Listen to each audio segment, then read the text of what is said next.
and unfortunately, I have to spend about 12 hours a day in the pen with him, taking care of him, making sure that he's okay. But there are a lot of times when he's doing his own things, and I'm doing my things. I don't force him to do things when he doesn't want to. It leaves me a lot of time on my hands, and so in the process, in the past 11 years, I've written some books, and I've also helped to publish some books that were written by other people. So over here, when you're going out, you might look at some of these other books. I'm continuing in my father's footsteps, and on the many, many things that he did. He established inverted A press, and the people keep sending me manuscripts because we are known. You know, they're small press, not large ones, but we are known. So this one's The Portrait of a Lover by John Beecroft. John Beecroft has published many other books by bigger presses, but recently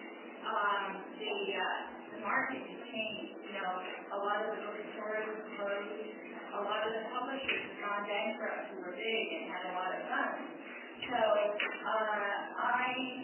took on this project. It's a literary novel. It's about a woman who falls in love and is one-sided, but she remains faithful to that love for her entire life. That's The Portrait of a Lover by John Beecroft. And we also do biography. So this is 1,001 stories that was home. They had these. It is originally in Spanish, it was written in Spanish by Jose Luis Ortiz Nuevo, and it's translated to English by John Moore. It's a very famous book, but not in English. It's famous in Spain. So John Moore is a linguist and obsessed with Spanish. He translated it. He could not find a market for the translation. He came to me.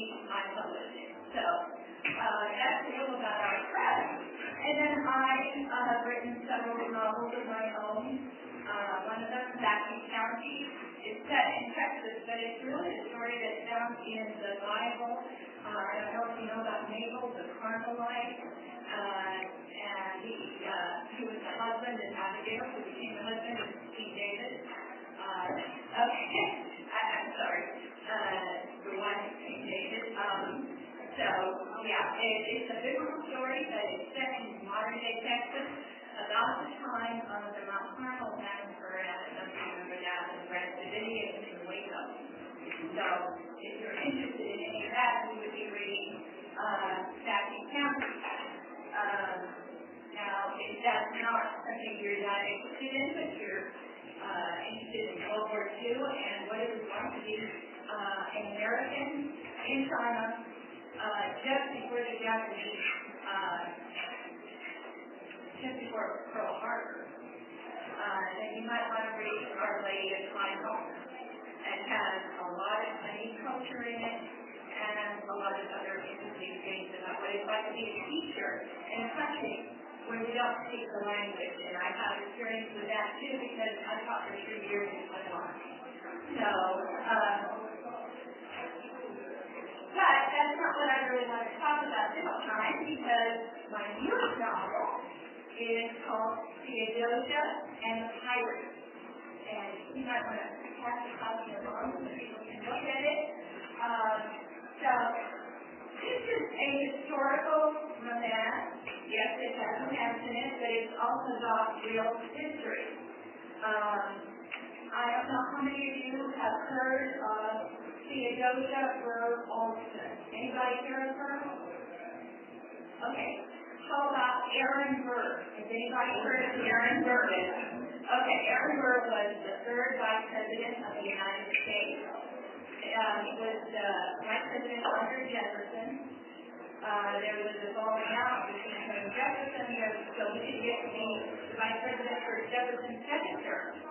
He also had a duel with Alexander Hamilton, which turned out badly for Hamilton, but also badly for Burr because this pretty much ruined his career. After that, he decided that he was going to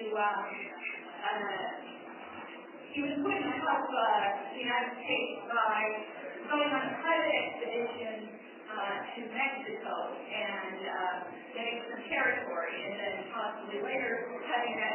territory next to the United States. You know, and this was actually done with Texas many years later. But he was accused by a Spanish spy named James Wilkinson. He was actually in the cave of Spain, and this has been established.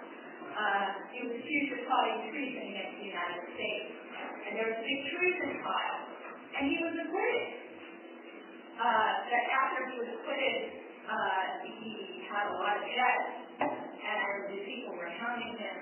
He went to England, and later he was forced out of England because England and Spain had a treaty. He was trying to get England to help him with his Mexican expedition, but there was a treaty between England and Spain, so he was in a very bad situation. He was in Europe. Anyway, this is his daughter.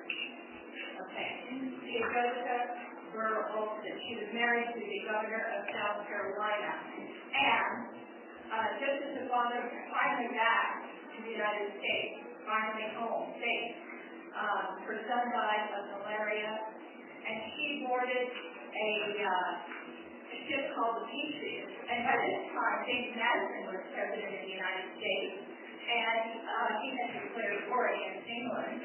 And we were in the war of 1812, December 31st, 1812. Theodosia boarded the Patriot and was never seen again. That ship disappeared. Nobody knows what happened to it. Some people say it was just a storm and it sank. And other people say she was captured by a pirate. Okay. Other part of the picture. Has anybody heard of John Lafitte? Yeah. Okay. What did you hear about him? In Louisiana.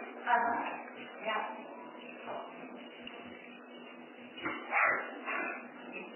Pirate. Okay. Yeah. Okay. So obviously he's a pirate. Theodosia and a pirate. He's a pirate. Okay. He actually saved the United States in the Battle of New Orleans. And he wasn't really a pirate. You know, that was, when we don't like people, we give them things that we don't like. He was a smuggler.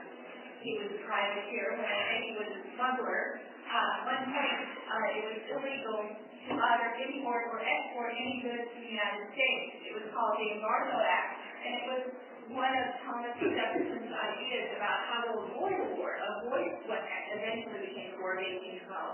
Instead of fighting the British, he said, let's just not do business with anybody, and that way our ships won't be attacked. So he made it illegal for people to export or import. So along come these people, John Lafitte and his brother Pierre Lafitte, and they were from Saint-Domingue, which is Haiti today, and there has been a very bloody revolution over there, slave uprising. And so he was also a refugee and helped a lot of other French refugees. Louisiana was just newly purchased territory, and eventually became states, but of course the territory was much bigger, so it is areas here. So in my story, now we don't, the true things about John Lafitte are that he saved the United States in Battle of New Orleans. The true fact about Theodosia is that she was lost somewhere at sea around the beginning of 1813. Okay, my story, which is fiction, but based on actual historical facts, is that they got together. Okay, that in fact, her ship, the Patriot, was not attacked by pirates. It was attacked by the British because, after all, we were in the War of 1812, and the War of 1812 wasn't a war against pirates. It was a war with the British. So in my story, the ship is attacked by the British, and it's actually John Lafitte, a privateer, who came to the rescue. And she ends up with him, and they have a romantic liaison. And it is a story about politics, and it's a story about cultural clash, but it's also a love story. One of the things you may not know about Theodosia, and but you might not know about Aaron Burr, is Aaron Burr was the most feminist of our founding fathers. I mean, he was a great lawyer. He was known for things that he did in Canada.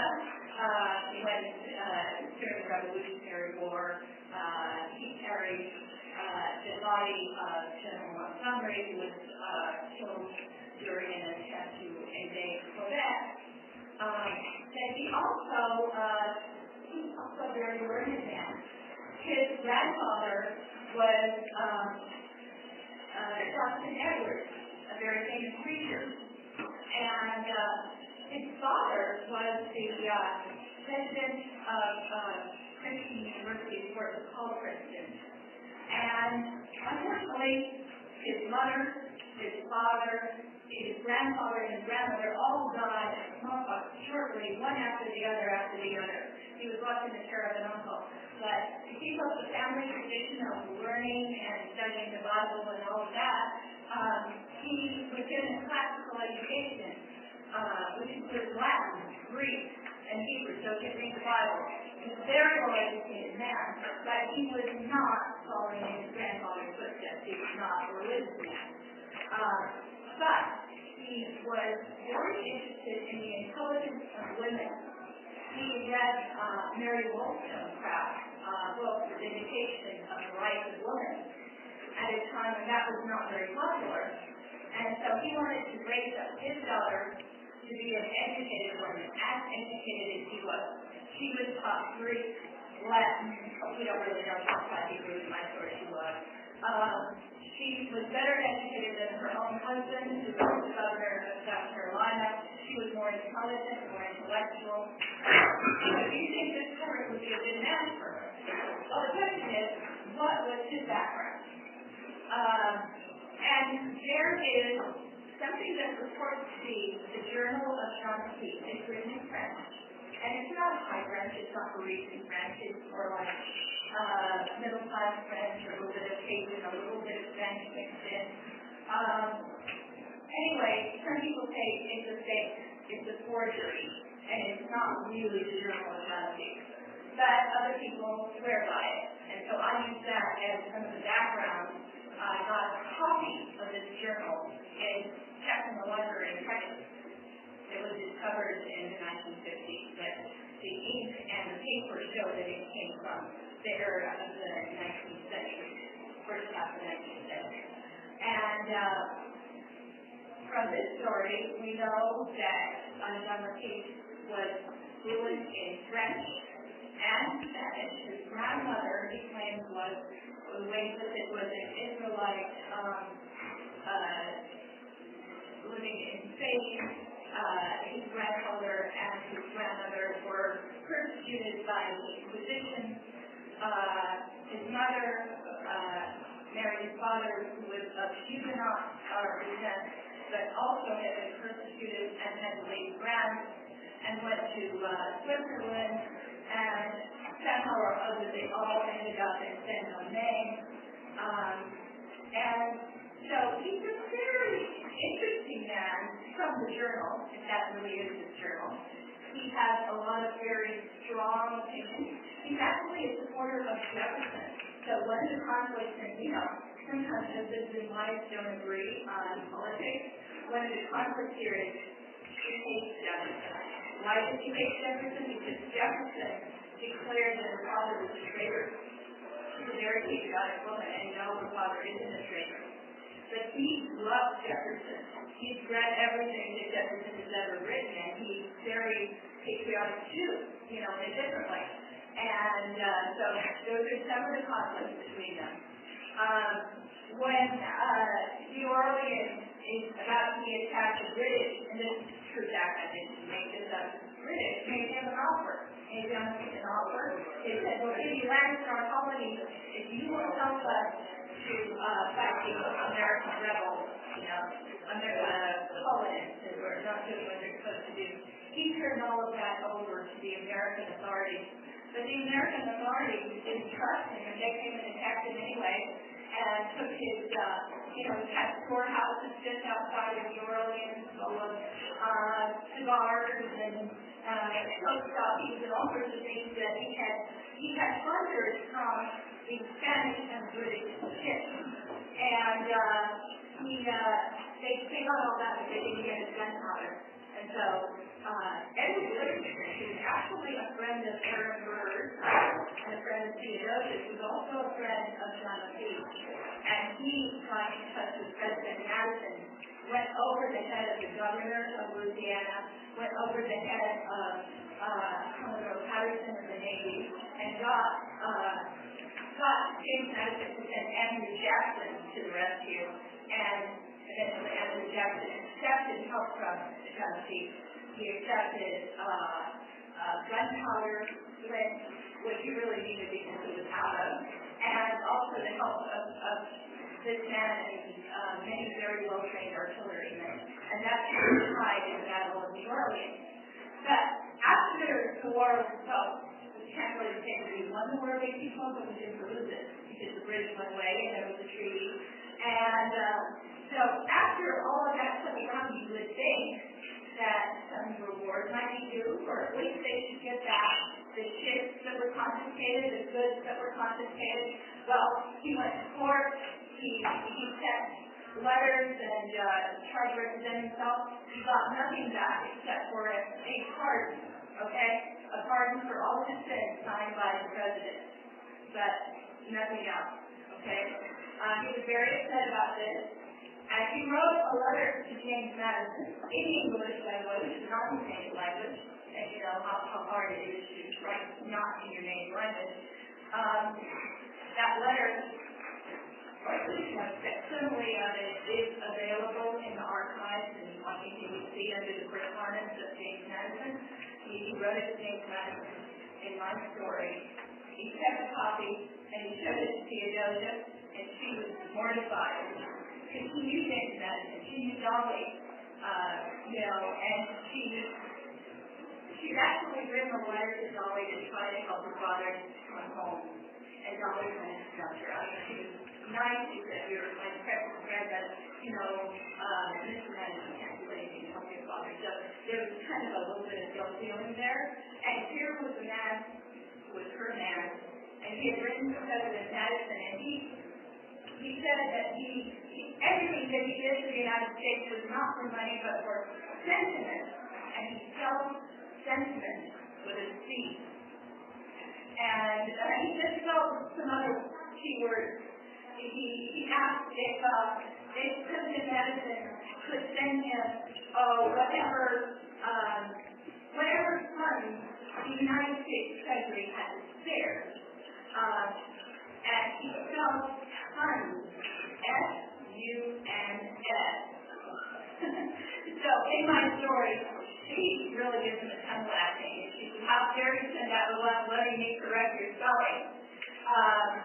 And that's when he decides that maybe somebody else could represent John O'Keefe to the president. And who should do that if not Aaron Burr? And there was just one problem. She had let her father go on believing that she was dead because she was ashamed to say that she was involved with a pirate. Okay, so I'll leave you with that.